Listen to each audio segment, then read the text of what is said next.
En mi opinión, los ferrofluidos son las cosas visualmente más interesantes que haya visto, simplemente por lo raros que se ven. En condiciones normales, parece un líquido aceitoso, pero al exponerlo a un campo magnético, se forman estos picos. Sin embargo, cuando se retira el campo magnético, de inmediato vuelve a ser un líquido que fluye libremente. La primera vez que lo vi, pensé que era casi mágico, pero la idea general detrás en realidad no es tan complicada. Todo gira en torno a un compuesto magnético de hierro que casi siempre es magnetita. En condiciones normales, si la magnetita se mezclara con un solvente, se separaría muy rápidamente, especialmente en un campo magnético. Para arreglar este problema, las partículas de magnetita están cubiertas químicamente de algo que les permite estar suspendidas de manera estable en el solvente. Si se hace correctamente, el campo magnético no va a poder extraer las partículas de la solución, pero van a seguir reaccionando a él, y el resultado va a ser este raro líquido magnético que vamos a llamar ferrofluido. Los ferrofluidos se pueden usar en muchas cosas como discos duros o altavoces, pero siento que la mayoría de la gente, incluido yo, estamos más interesados en jugar con ellos. El mayor problema es que tienden a ser súper caros. En Estados Unidos parece que son un poco más baratos, pero en Canadá cuesta alrededor de $1 por mililitro en cantidades pequeñas o unos 40 o 50 centavos si compras más de un litro. Existen algunos videos y tutoriales en los que la gente los hace de cosas económicas como tóner de impresoras y aceite vegetal o de motor, pero con eso no se hace un ferrofluido real. Más bien se hace algo llamado fluido magnetoriológico, o MR para acortar. También es divertido jugar con esto, pero no es lo mismo, y a menudo se separa fácilmente del solvente portador.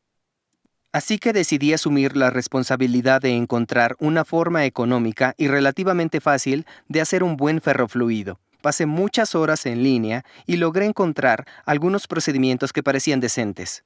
Pero por alguna razón, todos parecían ser un tanto distintos, así que hice lo mejor que pude para combinar toda la información en lo que supuse que sería un buen método. Sin embargo, como se pueden dar cuenta por el título del video, Intento de hacer ferrofluidos, no fue precisamente exitoso. Resultó bastante más difícil de lo que pensé en un inicio y voy a tener que hacer mucha investigación práctica sobre esto. De lo que va a tratar este video es de mi ejecución más importante y parcialmente exitosa. Está lejos de ser un procedimiento perfecto o prolijo, pero aún así creo que puede ser interesante mostrarles todos los problemas y en qué parte del proceso me encuentro. El primer paso de la preparación era hacer la magnetita. Y para esto necesitaba una fuente de iones hierro 2 positivo, iones hierro 3 positivo y amoníaco. Para el hierro 2 positivo, usé sulfato de hierro 2 que purifiqué a partir de fertilizante de plantas en un video anterior, y para el hierro 3 positivo, usé cloruro de hierro 3 que también hice en un video más antiguo. Si les interesa ver cómo preparé alguno de estos compuestos de hierro, dejo unos enlaces en la descripción. Y para el amoníaco, solo usé limpiador de amoníaco al 10% que compré en mi ferretería local. Después de hacer la magnetita, las partículas tienen que recubrirse con algo, y lo más común es usar ácido oleico. Al final lo compré en eBay, pero en teoría es posible hacerlo con aceite de oliva. Ok, lo primero que tenía que hacer era la solución de iones hierro 3 positivo. Y para hacerla, agregué 54 gramos de cloruro de hierro 3, también conocido como cloruro de hierro, seguido de 100 mililitros de agua. Luego encendí la agitación y esperé a que se disolviera todo. Luego de varios minutos, casi todo había desaparecido. Solo quedaba una pequeña cantidad. Estas eran algunas impurezas de cuando hice el cloruro de hierro, tal vez óxidos de hierro, y para deshacerme de ellos tenía que filtrarlos. En el pasado, intenté hacer una filtración normal por gravedad, pero no pareció funcionar muy bien. Así que lo que hice aquí fue una filtración por vacío, primero a través de un filtro de café y luego a través de un filtro de papel adecuado. Debajo del filtro, recolecté una bonita solución transparente. Creo que tardó entre 5 y 10 minutos pasar todo. Cuando terminó, retiré el filtro y pasé a preparar la solución de hierro 2 positivo. Esta vez usé 27.8 gramos de sulfato de hierro 2, también conocido como sulfato ferroso, y de nuevo 100 mililitros de agua. Encendí la agitación y se empezó a disolver, pero la solución tenía un ligero color amarillo. El sulfato ferroso tiende a reaccionar con el oxígeno del aire, y probablemente se había formado algún tipo de óxido. Para solucionarlo, solo agregué unas gotas de ácido sulfúrico y se puede ver que el color desaparece rápidamente. Después de agitarlo por unos minutos, todo se disolvió y seguí con el siguiente paso. En un vaso de 1 litro, Agregué la solución de cloruro de hierro que acababa de hacer y encendí la agitación. Luego sobre esto, vertí la solución de sulfato ferroso. Aquí no hubo ninguna reacción, y ahora solo tenía una mezcla de soluciones de hierro 2 positivo y hierro 3 positivo. Lo dejé agitarse por 30 segundos y luego probé el pH. Aquí vi que el pH era de alrededor de 1, lo cual era perfecto. Si no fuera así, hubiera tenido que agregar un poco más de ácido sulfúrico. Lo siguiente que hice fue poner un embudo de decantación justo encima de la solución, y con cuidado lo llené con el limpiador de amoníaco al 10%. Cuando estaba listo para echar a andar la reacción, encendí la agitación casi al máximo y abrí el embudo de decantación. El amoníaco es una base, por lo que al agregarlo el pH aumentó poco a poco, pero al inicio no hubo reacción porque todo seguía siendo bastante ácido. Sin embargo, cuando el pH se elevó entre 2 y 4, el ion hierro 3 positivo comenzó a reaccionar con él para hacer hidróxido férrico marrón. Y entre más amoníaco agregaba, más hidróxido férrico se creaba, y la mezcla se iba poniendo cada vez más marrón. El color oscuro marrón amarillento original del cloruro de hierro desaparecía lentamente. Luego, cuando el pH llegó entre 7 y 9, el amoníaco comenzó a reaccionar con los iones hierro 2 positivo para hacer hidróxido ferroso. Pero muy poco después de que se formara, reaccionó con el hidróxido férrico para formar un compuesto mixto de hierro llamado magnetita. Como esta reacción se hizo lentamente, con una base débil, agitación rápida y en condiciones de dilución, las partículas de magnetita que se formaron eran extremadamente pequeñas. Con este método, es difícil controlar el tamaño exacto de las partículas, pero la mayoría de ellas deberían ser nanopartículas. Cuando se trata de hacer ferrofluidos, es extremadamente importante que las partículas de magnetita sean lo más pequeñas posibles, y van a ver por qué en un momento. Tenía que llevar el pH de la mezcla a alrededor de 10, pero cuando estaba casi lleno, todavía no llegaba ahí. Así que tuve que pausar todo temporalmente y transferirlo a un contenedor más grande. Luego seguí agregando y continué checando el pH. Cuando llegó al objetivo alrededor de 10, dejé de agregar y quité el embudo de decantación. Luego encendí la agitación y traje un imán muy fuerte para ayudar a extraer la magnetita de la suspensión. Cuando la mayor parte se había asentado, usé un vaso para sacar el exceso de agua. Seguí haciendo esto hasta que quedó un volumen de unos 700 mililitros, y luego lo volví a pasar al vaso de precipitados. Solo porque sí, traje de nuevo mi imán y jugué un poco con esto. Por la forma en que se comportaba, era casi como un ferrofluido, pero no lo era, porque ninguna de las partículas estaba estabilizada. Esto significaba que la mayor parte de la magnetita se había extraído fácilmente de la solución y si dejaba el imán ahí, al final se hubiera aclarado. Pero en un ferrofluido en forma, las partículas están tratadas y aun cuando se expusiera a un campo magnético fuerte por un periodo de tiempo largo, no se separarían nunca. Este paso del tratamiento era justo lo que tenía que hacer a continuación. Limpié el vaso con un poco de agua, encendí la agitación y lentamente agregué 25 mililitros de ácido oleico. Una vez que lo agregué todo, aumenté un poco la agitación y encendí el plato calefactor. El objetivo era aumentar poco a poco la temperatura hasta llegar a unos 90 grados Celsius. En el último paso, llevé el pH a alrededor de 10, lo que significaba que había un exceso de amoníaco. Ahora, la primera reacción que estaba ocurriendo era entre el ácido oleico y el resto del amoníaco. Esto formó oleato de amonio, que a diferencia del ácido oleico, era soluble en agua. Luego la superficie de las nanopartículas de magnetita absorbió los extremos polares del oleato de amonio y conforme la temperatura aumentaba lentamente, el oleato de amonio se degradaba y volvía a ser ácido oleico. Entre los 80 y los 85 grados Celsius comencé a notar algunos grumos y para cuando llegó a 90, todo se había separado. Esto pasó porque en este punto, las partículas estaban cubiertas con suficiente ácido oleico como para hacerlas extremadamente hidrofóbicas. Luego de separarse, calenté la solución por 10 minutos más y después la quité del plato calefactor. Vacié todo el líquido y agregué agua destilada para lavarlo. Hice lo que pude para romperlo, pero estaba muy grasoso y estaba todo pegado.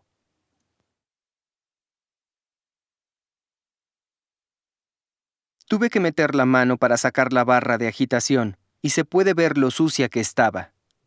Sin embargo, la verdad es que no fue tan difícil limpiarla, solo la lavé con queroseno y tal vez un poco de ácido. Cuando sentí que había lavado con agua las partículas lo suficientemente bien, puse el imán en el vaso y vacié el líquido.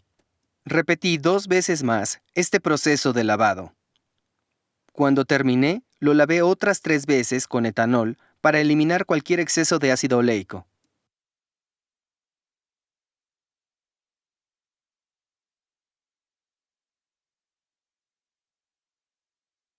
Lo raro fue que después del primer y segundo lavado, era un polvo separado, pero después del tercero, todo se volvió a aglutinar.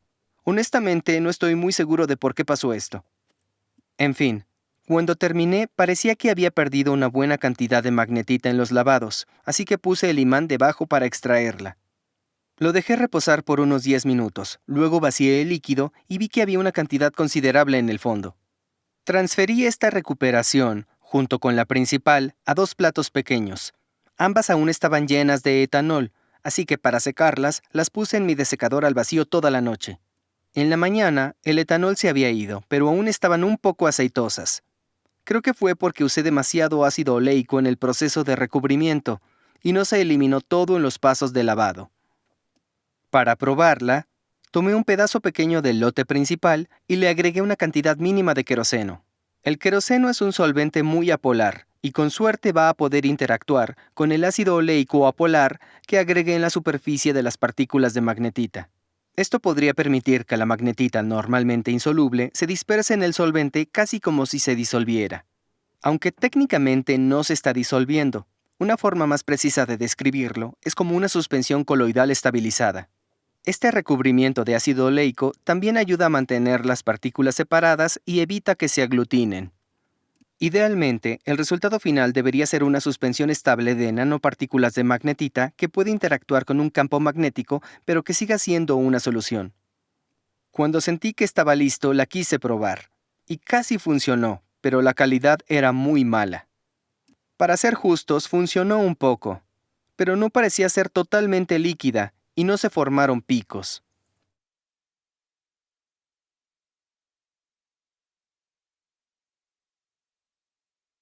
Luego preparé un lote mucho más grande y fue muy claro que era un ferrofluido terrible.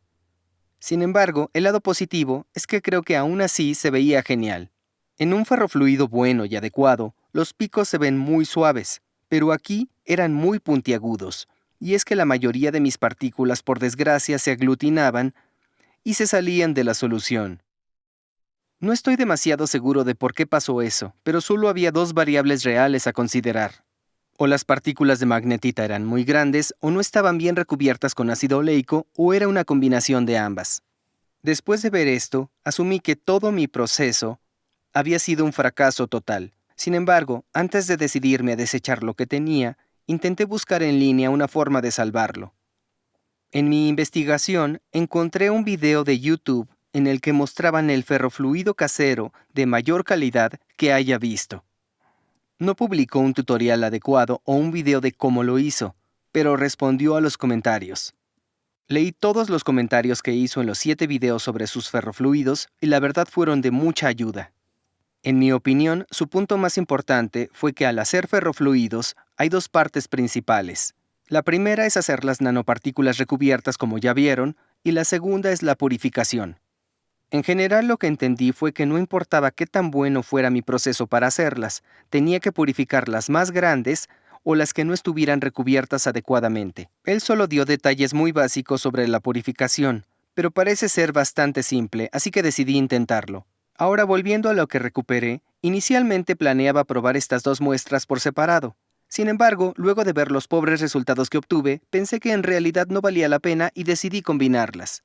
Aunque no las mezclé directamente una con otra, decidí esparcirlas lo más uniformemente posible en los 2 platos. Luego tomé la de la derecha e intenté purificarla.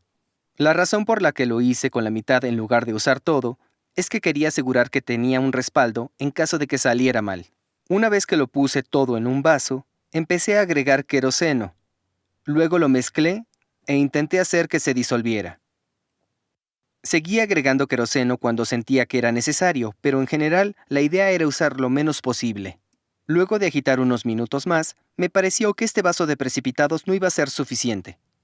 Así que lo pasé a uno más grande y lavé el vaso chico unas cuantas veces con muy poco de queroseno. Al final, se había disuelto como el 95%, pero usé mucho más queroseno del que esperaba.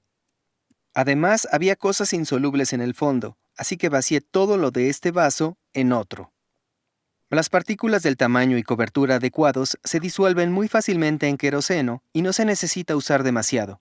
Creo que la razón principal por la que usé tanto queroseno fue que mis partículas eran de muy mala calidad. Por diversión, hice una prueba con mi imán y se puede ver que de inmediato se separa un montón de sólidos. Luego de ver esto, me di cuenta de que tal vez pude haber usado mucho menos queroseno y haber tirado casi todo lo que no servía. Las partículas buenas deben haberse quedado en la solución y probablemente pude haber usado mucho menos queroseno. En fin, para el siguiente paso también tenía que usar el imán, pero esta vez lo pondría debajo del vaso de precipitados. Lo dejé reposar ahí sin tocarlo durante unas 24 horas. La idea básica era que el imán iba a atraer todas las partículas malas y las buenas se quedarían fácilmente en la solución. Al día siguiente volví y vacié el líquido.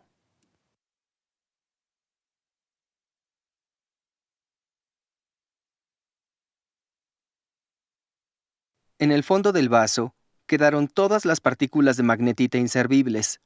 Seguía siendo divertido jugar con ellas, pero no iban a servir para hacer ningún tipo de ferrofluido.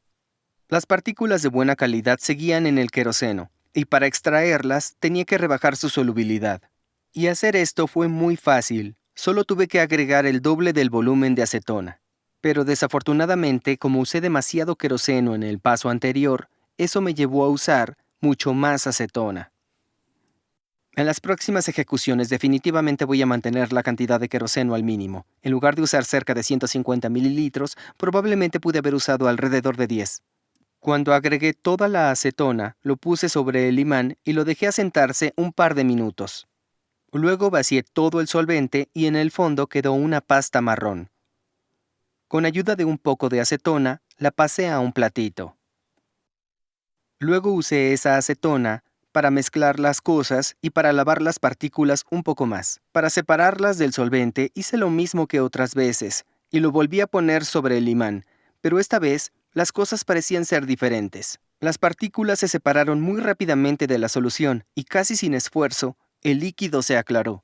No había señales aparentes de aglutinación y parecía ser un polvo finamente separado. Como precaución, lo lavé un par de veces más con acetona y después con ayuda del imán vacié el solvente. Me quedó una pasta que ahora necesitaba secar, así que la esparcí con una varilla de vidrio. Luego instalé un pequeño ventilador para que le echara aire y se eliminara la acetona. Mientras se secaba, ocasionalmente lo mezclaba. Creo que todo este proceso duró como 20 o 30 minutos. En este punto ya estaba casi listo, pero para secarlo aún más, lo metí a un horno a aproximadamente 40 grados por otra hora. Después de eso, me quedó un polvo negro, bonito y tostado. Estaba contento porque las cosas parecían estar saliendo bien, pero el rendimiento aún era bastante triste. La masa del polvo era de unos 0.62 gramos, cuando el rendimiento para medio lote era en teoría de aproximadamente 11.6. Esto significaba que el porcentaje de mi rendimiento era de menos del 5%, bastante lejos del ideal. Pero bueno, antes de sacar más conclusiones, tenía que ver primero si este polvo funcionaba. Así que lo vacié todo en un vaso y luego lentamente agregué una cantidad mínima de queroseno. Después de mezclar a conciencia y agregar con cuidado más queroseno, gota por gota, al final todo se disolvió. Para probarlo, lo vacié en un vidrio de reloj que había colocado sobre el imán, y casi de inmediato el resultado se veía claramente mejor que la última vez. Sin embargo, lo primero que noté fue que aún no estaba formando picos. Intenté moviéndolo y jugando con la distancia del imán, pero no logré que funcionara. Al principio pensé que tal vez mi volumen era muy bajo, así que lo intenté con una cantidad mucho menor del fluido comercial, pero se formaron picos con facilidad. Otra posibilidad era que quizás estaba muy diluido, así que de nuevo tomé un poco del comercial y le agregué algo de queroseno. Con cada gota, los picos iban desapareciendo, y al final lo que quedó fue algo muy parecido a lo que yo había hecho. Con base en esto, creo que es muy probable que haya usado demasiado solvente. Cuando terminé, eché un poco de acetona en el plato para lavarlo, pero me di cuenta de que todo el precipitado era negro. Pero hay que recordar que antes, cuando yo hice el mío, terminó siendo marrón. En ese momento pensé que era por la cubierta de ácido oleico o algo así, pero claramente no era por eso. La magnetita recubierta, hasta donde sé, es negra como la normal. Estoy pensando que es muy probable que el color marrón fuera de hecho de algún otro compuesto del hierro, y el mayor problema con eso es que el resto de los compuestos de hierro no son ni con mucho tan magnéticos como la magnetita. Yo creo que mi fluido no podía formar picos, no solo porque estaba muy diluido, sino porque muchas de las partículas no eran suficientemente magnéticas. Creo que la razón se reduce a lo que usé para hacer la magnetita. La proporción del hierro 2 a hierro 3 tiene que ser lo más cercana posible a 2 a 1, y las sustancias químicas deben ser bastante puras, de lo contrario pueden empezar a formarse compuestos de hierro. Me parece que la calidad de mis suministros de hierro eran suficientemente buenos para otras aplicaciones, pero no lo suficiente para esto, así que la próxima vez que lo intente no voy a usar ninguno de mis compuestos de hierros caseros. Mejor voy a comprar directamente una solución previamente elaborada de cloruro de hierro 3 que normalmente se usa para grabar placas de circuitos. Con esto, también puedo hacer mi hierro, solo echando en una porción un montón de clavos. El proceso de recubrimiento en este video también fue un poco descuidado, y tengo planeado cambiar unas cuantas cosas. En fin, este es un proyecto activo en el que sigo trabajando, y espero conseguir resultados decentes muy pronto. Y cuando lo haga, voy a intentar editarlo a una duración razonable para mostrárselo a ustedes. Como siempre, muchas gracias a todos quienes me apoyan en Patreon. Toda la gente que me apoya puede ver mis videos al menos 24 horas antes de que los publique en YouTube. Además, quienes estén en Patreon pueden enviarme mensajes directamente y si me apoyan con $5 o más, su nombre aparecerá al final como se ve aquí.